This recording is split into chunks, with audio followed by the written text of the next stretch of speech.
This video will show you how to replace the corner light lens and bulb on a Toyota Tacoma. There are several years that are very similar to this 2003 Tacoma. If you're a little tight on money, at the end of this video I'll show you a few things you can do to your old lens that might save you from having to purchase a new one. Remove the screw that fastens the corner light and the grille to the headlight. There's a lip made into the grille.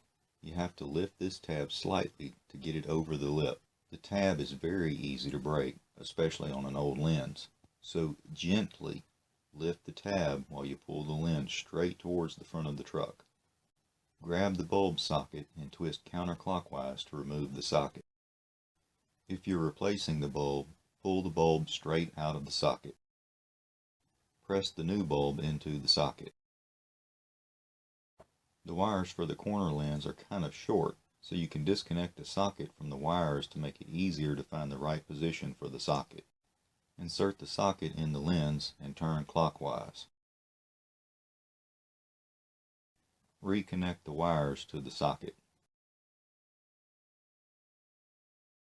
Before you push the light into place, it's a good idea to test the light.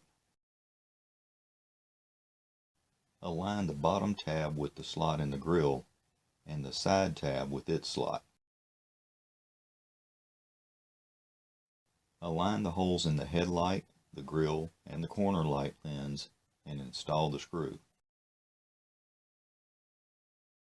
If you see moisture in the lens and you don't want to buy a new one, here are a few tips to help you salvage the lens. This is the vent.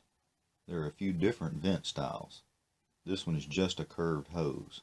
It lets moisture out and keeps most bugs and dust from getting into the light, but it can only handle so much moisture. If the front of the lens starts to separate from the back, or if you get a crack in the lens, you can get more moisture in the lens than the vent can handle. And notice that they put it near the top. If the water level gets too high, it can hit the hot bulb and crack it. You can use a clear UV resistant adhesive to seal the cracks. If you continue to have water problems, you can drill small holes near the bottom of the lens, either on the inside or outside, to allow the water to escape. It really helps me if you share this video, click the like button, or subscribe. Be sure to check the information section for updates, corrections, and links to related videos. Thanks for watching. Also, feel free to make comments and ask questions.